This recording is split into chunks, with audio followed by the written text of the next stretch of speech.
मुस्लिम इलाके से रामनवमी की यात्रा निकलेगी तो पथराव तो हो गई। ये बोला गया, इसी देश में बोला गया।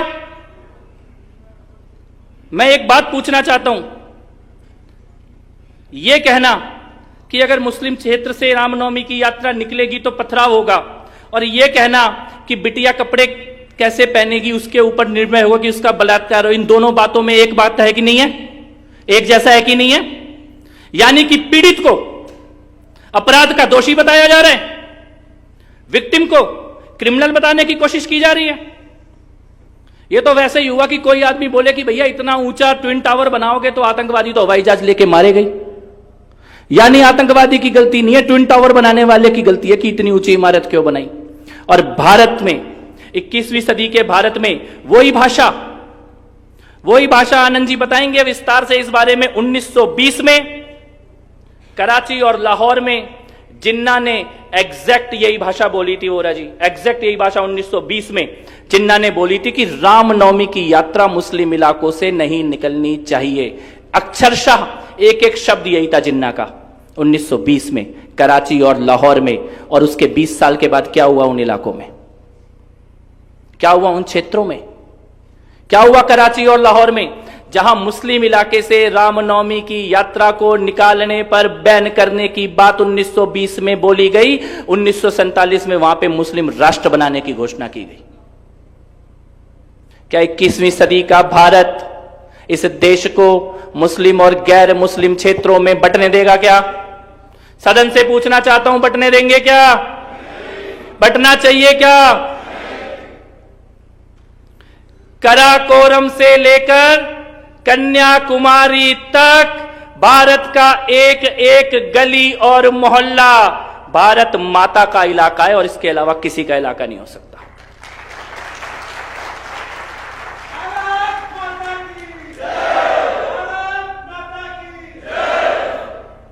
नवोन्मेष के माध्यम से यह प्रयास किया जाएगा और यह प्रतिवर्ष किया जाएगा। भारत की प्राचीन संस्कृति, इतिहास, वैभव, शौर्य, त्याग, बलिदान, शूरता, इससे परिचय भी कराया जाए और उस भावना का पुनर्जागरण भी किया जाए। और जब मुझसे कहा कि भारत के प्राचीन इतिहास के बारे में जो झूठ फैलाया गया है उसको तोड़ने का काम करेंगे, तो मैं बधाई देना चाहता हूं आयोजकों को। इस सदन में आने से पहले गेट से लेके यहां तक आते आते वामपंथियों के द्वारा बोले गए आधे झूठों को तो आपने अपनी प्रदर्शनी के माध्यम से ही खत्म कर दिया। आर्यभट्ट, वराहमिहिर, ब्रह्मगुप्त, भास्कराचार्य, कितने तो नाम है। और इस सदन में बैठे हुए हैं प्लास्टिक सर्जन बैठे हुए हैं, न्यूरो सर्जन बैठे हुए हैं, वैज्ञानिक बैठे हुए हैं, इंजीनियर बैठे हुए हैं, वाइस चांसलर बैठे हुए हैं, विश्वविद्यालयों के सभी प्रबुद्ध लोग बैठे हुए हैं। और हम सबको मालूम है कि हमसे कितना बड़ा झूठ बोला गया। जिन खोजों के बारे में भारतीय विज्ञान और ज्ञान परंपरा हजारों साल पहले बता चुकी थी, उनका क्रेडिट हमारी ही पुस्तकों में विदेशियों को देने का कुत्सित प्रयास किया गया। और किस प्रकार के झूठ बोले गए, मैं अपनी प्रस्तावना में कुछ झूठों को आपके सामने रखना चाहता हूं।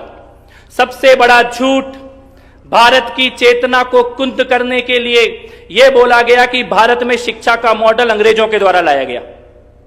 और बार बार यह बात बताई गई कि अंग्रेज नहीं आते तो भारत में मॉडर्न एजुकेशन नहीं आती, अंग्रेज नहीं आते तो भारत में इस प्रकार की शिक्षा व्यवस्था नहीं होती, अंग्रेज नहीं आते तो सभी जातियों के लोगों को पढ़ने का मौका नहीं मिलता, अंग्रेज नहीं आते तो गांव-गांव में स्कूल नहीं खुलते। मैं इस मंच के माध्यम से यह बात बताना चाहता हूं कि इससे बड़ा झूठ कुछ नहीं हो सकता।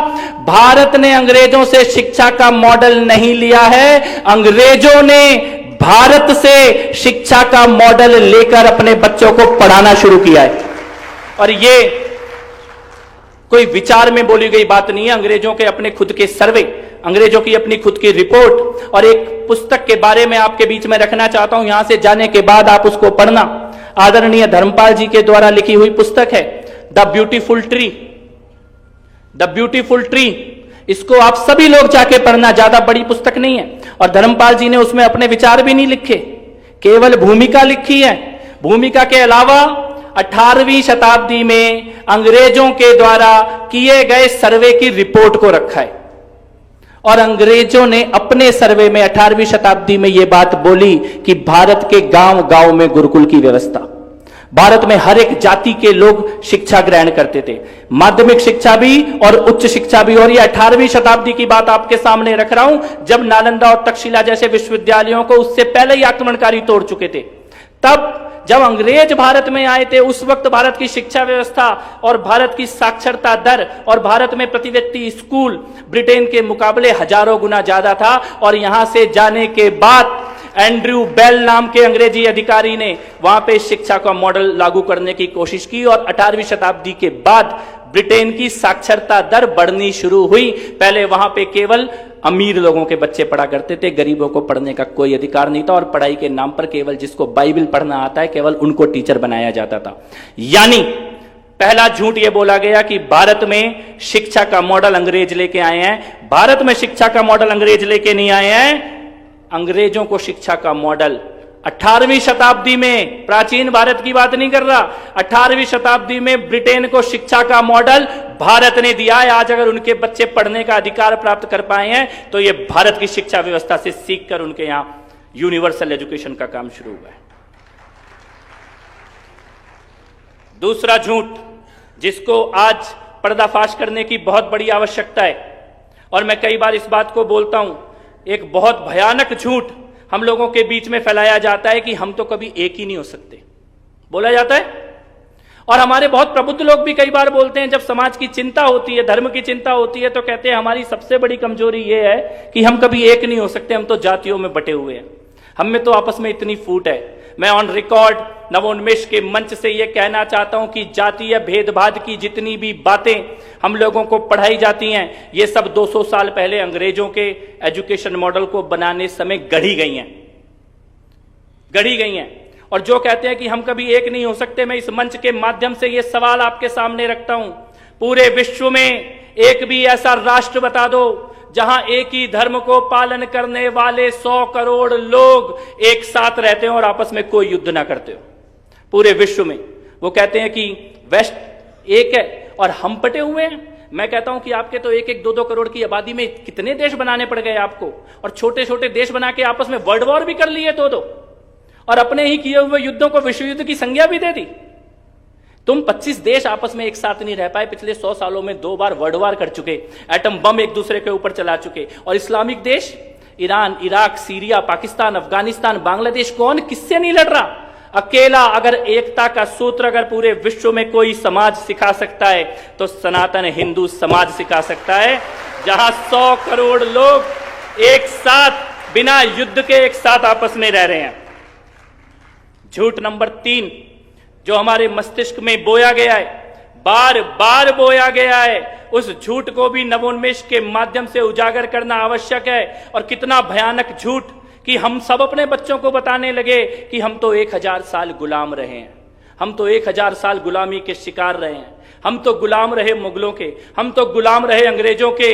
मैं ये कहना चाहता हूं, एक सूत्र वाक्य, कभी भी पराधीन नहीं रहा भारत, एक दिन के लिए भी भारत गुलाम नहीं रहा है, युद्ध में रहा है, संघर्ष में रहा है, त्याग किया है, बलिदान किया है। और जिस मुगल बादशाहत के किस्से हमारी इतिहास की किताबों में झूठे पढ़ाए जाते हैं, महरौली से लेकर आगरा तक 200 किलोमीटर से ज्यादा उनकी एक छत्र दुकान कहीं नहीं चली इस देश के अंदर।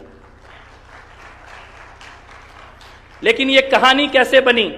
कुछ दिन पहले, पिछले हफ्ते, अगर आपने एक वीडियो देखा हो, जामा मस्जिद का शाही इमाम खड़ा था। आप गूगल पे सर्च करना जामा मस्जिद शाही इमाम, जामा मस्जिद का शाही इमाम खड़ा था पिछले हफ्ते, और उसके पीछे खड़ा हुआ एक आदमी नारे लगा रहा था, हिंदुस्तान के बादशाह शाही इमाम जिंदाबाद। हिंदुस्तान के बादशाह, जिसकी दुकान जामा मस्जिद के अंदर भी नहीं चलती, उसको हिंदुस्तान का बादशाह बताया जा रहा था। उसके पीछे खड़ा हुआ जो चमचा हिंदुस्तान का बादशाह शाही इमाम जिंदाबाद के नारे लगा रहा था, वैसे चमचों ने हमारी इतिहास की किताबों को लिखा है, जो मुगलों की बादशाहत के किस्से हमें सुनाते हैं। जिस समय मुगल भारत में थे, उस समय उनसे बड़े बड़े साम्राज्य इस देश में थे, दक्षिण भारत में, महाराष्ट्र में, और उनके शौर्य के आगे मुगलों की हिम्मत नहीं होती थी कि वो सामना भी कर पाए। और जहां मुगलों का साम्राज्य रहता था, वहां भी किसी राजा से संधि के द्वारा रहता था, समझौते के द्वारा रहता था। एक छत्र साम्राज्य ना मुगलों का इस देश में रहा और ना अंग्रेजों का इस देश में रहा।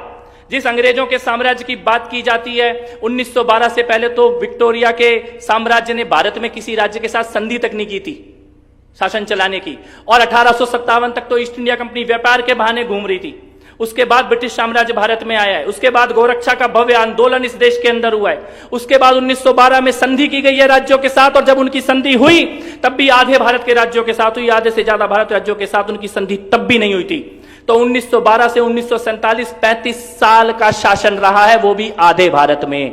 कोई हम 100-150 साल अंग्रेजों के गुलाम नहीं रहे, ये तथ्य कहता है, ये इतिहास कहता है इस प्रकार के। और जिस दिन 1947 में भारत की आजादी के दस्तावेज पे साइन कराने थे, क्या भारत की अलग अलग रियासतों के राजे रजवाड़ों से 500 से ज्यादा से हस्ताक्षर नहीं कराने पड़े? क्या उनसे संधि नहीं करनी पड़ी?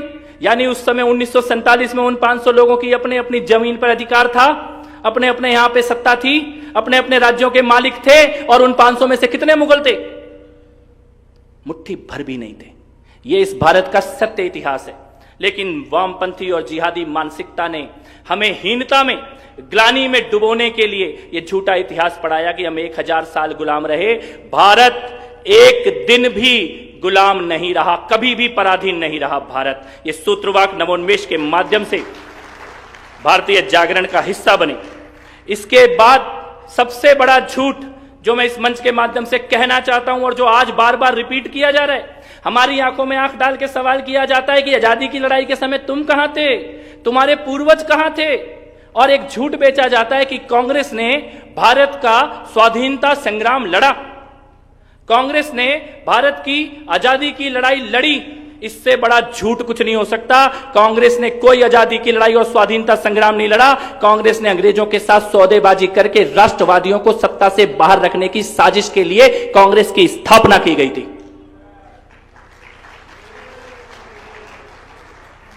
हिंदी में पढ़ाया स्वाधीनता संग्राम, बोलचाल की भाषा में पढ़ाया आजादी की लड़ाई, और अंग्रेजों से बात करते समय क्या बोला?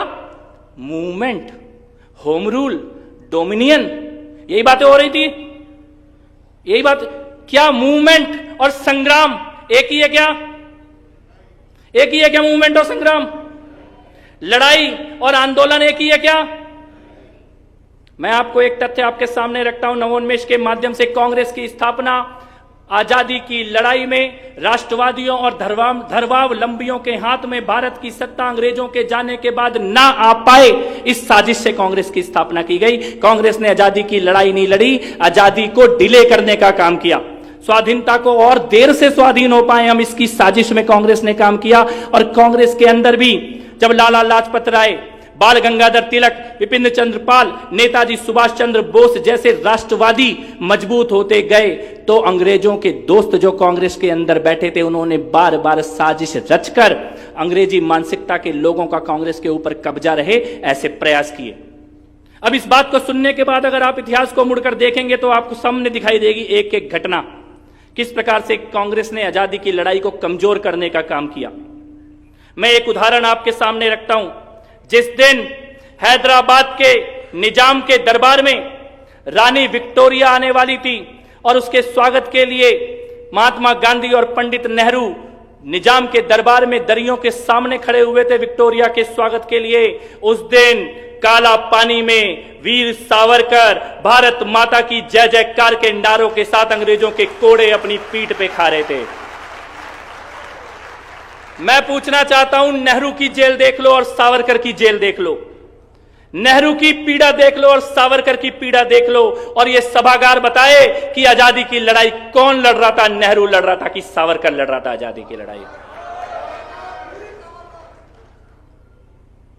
आप अपनी जेलों की उदाहरण देता हूं मैं।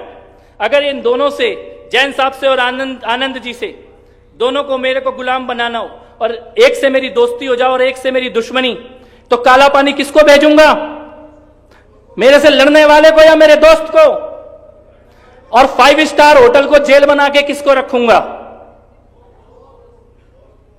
तो अंग्रेजों का पूरा इतिहास बताता है। और भारत का स्वाधीनता का सत्य यह है कि भारत को आजादी केवल इसलिए मिली कि भारत के क्रांतिकारियों के द्वारा जो क्रांति की गई और नेताजी सुभाष चंद्र बोस के द्वारा जो आजाद हिंद सेना बनाई गई उसके खौफ से कांपते हुए अंग्रेजों को यह डर था कि अब भारत की सेना भी बगावत कर देगी, हमारे इशारों पे हथियार उठाना बंद कर देगी। तब से उन्होंने यह निश्चित कर लिया था कि भारत को छोड़ के जाना पड़ेगा। भारत की आजादी नेताजी सुभाष चंद्र बोस, भगत सिंह, चंद्रशेखर आजाद, खुदीराम बोस जैसे वीरों के कारण मिली है, कांग्रेस पार्टी के कारण भारत की आजादी नहीं मिली है।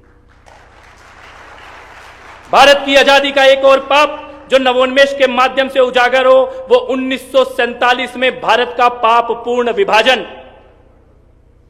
पापपूर्ण और अस्थायी विभाजन 1947 में किया गया भारत का। और कितने बड़े झूठ के द्वारा किया गया। क्या बोला गया, क्या बोल के विभाजन किया गया?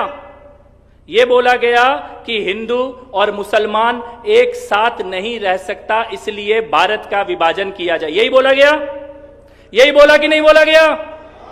हिंदू और मुसलमान 1920 से जिन्ना ने कराची में, लाहौर में, ढाका में जब मुस्लिम एरियों की घोषणा कर दी गई थी, उसके 25 साल के बाद यह बोला गया कि हम एक साथ नहीं रह सकते।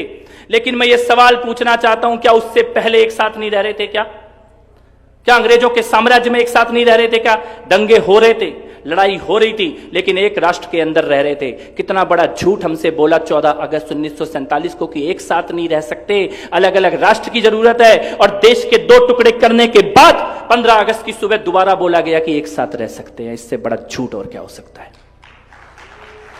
अगर 14 अगस्त 1947 को एक साथ नहीं रह सकते थे, तो 15 अगस्त 1947 की सुबह यह निर्णय कैसे हो गया कि एक साथ रह सकते हैं? कैसे हो गया यह निर्णय? यानी आपको केवल सत्ता चाहिए थी, आपको केवल जमीन छीननी थी, आपको आने वाले भविष्य में एक और बंटवारे की नींव तैयार करनी थी। और यह पापपूर्ण अस्थायी विभाजन कांग्रेस के द्वारा किया गया है। आजादी की लड़ाई का संग्राम नहीं किया गया है, मां भारती का पापपूर्ण और अस्थायी विभाजन कांग्रेस के द्वारा किया गया है। यह विचार जन जन तक नवोन्मेष के माध्यम से पहुंचे, यह मैं आपको कहना चाहता हूं। किस प्रकार के झूठ हम लोगों को बोले गए, और उसमें सबसे बड़ा झूठ जो अभी थोड़े दिन पहले बोला गया। कुछ लोगों को लगेगा कि मेरे को यह नहीं बोलना चाहिए, लेकिन मैंने जुगल जी से कहा था मैं ये बात बोल के आऊंगा।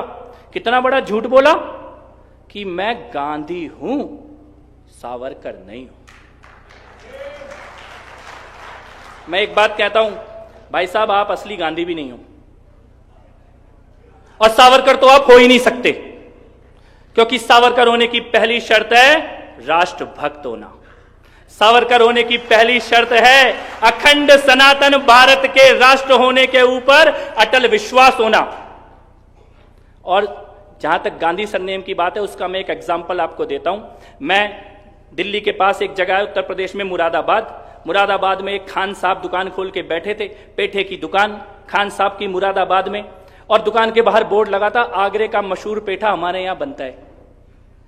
दुकान मुरादाबाद के खान साहब की, और बोर्ड लगा था आगरा का मशहूर पेठा हमारे यहां बनता है। तो मैंने कहा भाई साहब आगरा का पेठा तो आगरा में बनता होगा, तुम्हारे यहां कैसे बन रहा है? कह रहा अगर ये बोर्ड नहीं लगाऊंगा तो दुकान का धंधा कैसे चलेगा? ये गांधी का जो बोर्ड लगाया हुआ है ना, ये धंधा चलाने के लिए लगाया हुआ है, ये गांधी का बोर्ड इनके नाम का नहीं है। ये मुरादाबाद के खान साहब आगरे का पेठा बता के मुरादाबाद का पेठा बेच रहे हैं। क्योंकि कटु सत्य यह है कि आपके नाम के पीछे गांधी उनके कारण नहीं लगा जिनकी राजघाट में समाधि है, आपके नाम के पीछे गांधी उनके कारण लगा है जिनकी प्रयागराज में कब्र है। और यह तथ्य है। और आप अपने असली पूर्वजों को देश के सामने लाएं, उनकी मजारों पर जाके 2 फूल चढ़ाएं, और तब अपने इस बोर्ड के खान साहब के पेठे को मुरादाबाद में बेचने का काम करें। तब यह मानूंगा कि आप अपने परिवार की विरासत के नाम पर राजनीति करने के लिए आए। इस प्रकार के आत्मग्लानि, निराशा, इस प्रकार का वातावरण इस देश में तैयार करने की जब कोशिश की जा रही है, तब नवोन्मेष फाउंडेशन का निर्माण किया गया है। उस वातावरण में नवोन्मेष के विचार को रखा गया है। और मैं एक बात कहना चाहता हूं, हमारे शास्त्रों में शासक के बारे में बड़ा ही स्पष्ट लिखा है, महोत्साहो महाबलो, जो आप में उत्साह का संचार कर दे, पॉजिटिविटी से आपको भर दे, राष्ट्र को और राष्ट्र के नागरिकों के अंदर एक सकारात्मक सोच का विचार उनके सामने रखे, ऊर्जा से उनको भर दे, निराशा के भाव से, आत्मग्लानि के भाव से, कुंठा के भाव से बाहर निकालने का काम करे, उसको शासक कहते हैं। और आज इस देश में और पूरे विश्व में ऐसा कौन सा शासक है जो उत्साह से भरने का काम करता है? कौन है वो शासक? कौन है जो ऊर्जा का बढ़ने का काम करता है? और ये हमला कर रहे हैं, ये सवाल उठा रहे हैं। ये सवाल राजनीतिक सवाल नहीं है, इसलिए इस मंच से बोल रहा हूं। ये भारत की विचारधारा के ऊपर हमला करने वालों के खिलाफ हमारी आवाज को उठाने का सवाल है, इसलिए इस मंच से बोल रहा हूं। वो नरेंद्र मोदी के ऊपर इसलिए हमला नहीं करते कि उनकी मोदी से दुश्मनी है, वो मोदी के ऊपर इसलिए हमला करते हैं कि उनकी हमसे दुश्मनी है और मोदी दीवार बन के खड़ा हुआ है इसके बीच में। वो रोज सुबह उठ के भारत की आर्थिक बर्बादी का स्वप्न देखते हैं, लेकिन मोदी दीवार बन के खड़ा है। वो कोरोना के काल में विदेशी वैक्सीन का गुलाम बनाने की साजिशें रच रहे थे, लेकिन मोदी दीवार बन के खड़ा है। वो धारा 370 को वापस लाने के सपने देखते हैं, लेकिन मोदी दीवार बन के खड़ा है। वो पीएफआई के नेटवर्क को पूरे भारत में बिछाने का ख्वाब देखते हैं, लेकिन मोदी दीवार बन के खड़ा है। वो भारत को हीनता में, दीनता में डुबोने के सपने देखते हैं, लेकिन मोदी दीवार बन के खड़ा है। वो हमारे देश को, हिंदुओं को जातियों में बांटने का प्लान करते हैं, लेकिन मोदी दीवार बन के खड़ा है। वो आदिवासी और नॉन आदिवासी में फूट डालने का, जहर बोने का काम करते हैं, लेकिन मोदी दीवार बन के खड़ा है। और इसीलिए इस मंच से यह जानना जरूरी है कि किस प्रकार का नेतृत्व और किस प्रकार का शासन भारत को और भारत के प्रदेशों को चाहिए। भारत में ऊर्जा को बढ़ाने का काम कौन कर रहा है? और मैं ये कहना चाहता हूं कि जो भी हमें जातियों में बांटने की साजिश रचे, जो भी हमारी कमियों को ज्यादा बढ़ा बनाकर बताए और हमारे गुणों के बारे में चर्चा भी ना करे, जो भी ये चाहे कि समाज में निराशा और हीनता की भावना से समाज भर जाए, युवाओं में निराशा की भावना भर जाए, ऐसा प्रत्येक शासक और राजनेता पापपूर्ण राजनीति कर रहा है। और ऐसे सभी चोरों को एक ही डर है कि चौकीदार को हटाओ। इन सभी चोरों का एक ही नारा है कि चौकीदार को हटाओ। उनकी चौकीदार से दुश्मनी नहीं है, उनकी दुश्मनी आपकी तिजोरी से है। चौकीदार के हटते ही आपकी तिजोरी में हाथ मारने की चालाकी करना चाहते हैं, इसलिए आपके और हमारे बीच में खड़े होकर रोते हैं, चौकीदार को हटाओ। इस साजिश को समझने के लिए भारत की सनातन परंपरा के पुनर्जागरण की ये जो साजिश हो रही है, उसको रोकने की आज राम जी का भव्य मंदिर बन रहा है। और जिन लोगों ने ये कहा था कि रामलला टेंट में रहेंगे, राम होते ही नहीं है और तब बड़े बड़े बंगलों में रहते थे, जब रामलला भव्य मंदिर में जा रहे हैं तो उन लोगों के बंगले खाली कराए जा रहे हैं। अब पूछना चाहता हूं,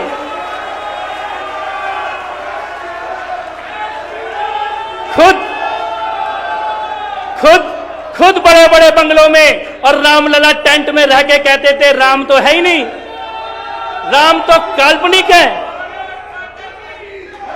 क्या कहते थे? खुद बड़े बड़े बंगलों में, रामलला टेंट में और सुप्रीम कोर्ट में एफिडेविट, राम तो थे ही नहीं, राम तो काल्पनिक है, राम रावण का युद्ध कभी नहीं हुआ, राम सेतु जैसी इस प्रकार के एफिडेविट देने वालों, अब पूछता हूं राम थे कि नहीं थे? अब बताओ। रामलला का भव्य मंदिर बन के तैयार है और तुम्हारे पास रहने के लिए अब घर नहीं रहने वाला। अब बताओ राम वास्तविक है कि काल्पनिक है? अब बताओ रामलला है कि नहीं है? अब बताओ राम सेतु था कि नहीं था? भारत की राजनीतिक सामाजिक चेतना के पुनर्जागरण के इस दौर में नवोन्मेष का जो विचार रखा गया है, उसके पीछे एक और कारण है। हम ये सब बाई चांस नहीं हुआ, ये सब किसी गलती के कारण नहीं हुआ कि उन लोगों ने ऐसा जहर फैलाया और हम काट नहीं पाए। एक इकोसिस्टम बनाया गया, एक वामपंथी और जिहादी इकोसिस्टम बनाया गया और नवोन्मेष इस लक्ष्य के साथ काम कर रही है कि हम उस इकोसिस्टम को काउंटर करने के लिए एक विचार का काउंटर इकोसिस्टम तैयार करें। मैं इकोसिस्टम के दो छोटे छोटे उदाहरण आपके सामने रखूंगा, जिससे आपको समझ में आएगा कि इकोसिस्टम कितना जहरीला है। सबसे पहला उदाहरण, पिछले साल रामनवमी के दिन दिल्ली के जहांगीरपुरी में रामनवमी के जुलूस के ऊपर हमला होता है, पथराव होता है। दिल्ली पुलिस के एक सब इंस्पेक्टर को गोली लगती है, कई लोग उस पथराव में घायल होते हैं, निहत्थे राम सेवक घायल होते हैं। दिल्ली की पुलिस जहांगीरपुरी के कबाड़ी को गिरफ्तार करती है, अंसार नाम का कबाड़ी। शाम को 8 बजे दिल्ली की पुलिस उसको गिरफ्तार करती है महेंद्र जी। सुबह 9 बजे देश की सबसे बड़ी अदालत में, सुप्रीम कोर्ट में, देश के सबसे बड़े बड़े 5 वकील जहांगीरपुरी के कबाड़ी के लिए जाके खड़े होते हैं। शेम से भी ज्यादा भयानक बात यह है, जो उस वक्त हमने सोची कि यह जहांगीरपुरी का कबाड़ी अंसार पत्थर चलाने वाला, इसके पास इतने बड़े बड़े वकील कहां से आ गए? अगर आप और हम अपना घर बेच के भी उन 5 वकील को 12 घंटे के अंदर सुप्रीम कोर्ट में खड़ा करने की कोशिश करेंगे, हमें अपॉइंटमेंट भी नहीं मिलेगा उन वकीलों से। 12 घंटे के अंदर अपॉइंटमेंट भी नहीं मिलेगा। पैसा तो होगा ही नहीं, पैसा आ भी गया कहीं से घर बार बेच के, तब भी अपॉइंटमेंट भी नहीं मिलेगा। लेकिन जहांगीरपुरी के कबाड़ी के लिए देश के 5 सबसे बड़े वकील 12 घंटे के अंदर देश की सबसे बड़ी अदालत में खड़े थे। तब हमने ये सोचा कि ये कैसे संभव है, कैसे, कौन है वो लोग जो अंसार को इतने बड़े बड़े वकील दे रहे हैं? तो एक नाम सामने आया, जमीयत उलेमाए हिंद। जमीयत उलेमाए हिंद ने जहांगीरपुरी के अंसार के लिए देश के सबसे बड़े बड़े वकील खड़े कर दिए थे। तो हमने सोचा कि जमीयत उलेमाए हिंद क्या है, इसके बारे में जानने की कोशिश की जाए। इनके पास इतना पैसा कहां से आ रहा है? तो पता लगा, अहमदाबाद में जो बम ब्लास्ट हुए थे, आतंकवादी हमले हुए थे, जिन आतंकवादी हमलों में पुलिस ने आतंकवादियों को न केवल पकड़ा बल्कि सबूतों के साथ कोर्ट में ले जाके उनका गुनाह साबित करके सजा दिला दी 36 लोगों को। उन 36 के 36 लोगों का सजा याफ्ता कन्विक्टेड टेररिस्ट आतंकवादियों का केस लड़ने का काम अगर कोई कर रहा है तो जमीयत उलेमाए हिंद कर रही है। यानी जो संस्था आतंकवादियों का केस ऑन रिकॉर्ड लड़ रही है, वो इस संस्था जहांगीरपुरी के कबाड़ी अंसार का केस लड़ रही है। ये इकोसिस्टम है। और उसके पास पैसा कहां से आता है? बड़ा सोचने का विषय है। आप लोग इस विचार को यहां से लेके जाना, जमीयत उलेमाए हिंद के पास पैसा कहां से आता है? इस देश में हलाल का जो भी प्रोडक्ट, और हलाल केवल नॉनवेज प्रोडक्ट नहीं है, अगर आप अभी गूगल पे सर्च करेंगे तो हलाल में वेज, नॉनवेज, यहां तक कि आपका ये पेन, पेपर, कॉपी, बिल्डिंग, इमारत, रियल एस्टेट, फोन, इन सब तक को हलाल के सर्टिफिकेशन का जो भी पैसा जाता है वो सारा का सारा पैसा जमीयत उलेमाए हिंद के पास जाता है। यानी कि आप अपने बाल कटाने के पैसे से अपनी गर्दन कटाने की फंडिंग कर रहे हैं। इसको कहते हैं इकोसिस्टम। क्या इसको काउंट? और दूसरा एग्जाम्पल दिल्ली के दंगों का। दिल्ली के दंगों में शाहरुख पठान की फोटो आप सबने देखी होगी, जो बंदूक लेके पुलिस वाले के माथे पे बंदूक लगा के खड़ा था। शाहरुख पठान, दुनिया के पास उसकी फोटो थी, उसका वीडियो था, उसका नाम था। लेकिन रात को 9 बजे प्राइम टाइम पे रवीश कुमार आता है, रात को 9 बजे शाहरुख पठान की फोटो दिखाता है, उसका वीडियो दिखाता है और उसका नाम अनुराग मिश्रा बताता है। जब दिल्ली जल रही थी तब इतना बड़ा झूठ रात को प्राइम टाइम पे टीवी पे बोला जा रहा था। इसको कहते हैं इकोसिस्टम।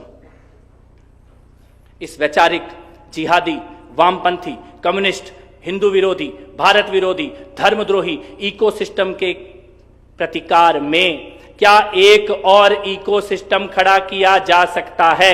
इस प्रश्न के साथ और इसी मार्ग पे आगे बढ़ने के उद्देश्य से नवोन्मेष की स्थापना की गई है। आने वाले समय में प्रतिवर्ष इस प्रकार के कार्यक्रम होंगे। राजस्थान में और देश में और जगह जगह इस प्रकार के संवादों को और विचार के कार्यक्रमों को रखा जाए, ऐसी मैं कामना करता हूं।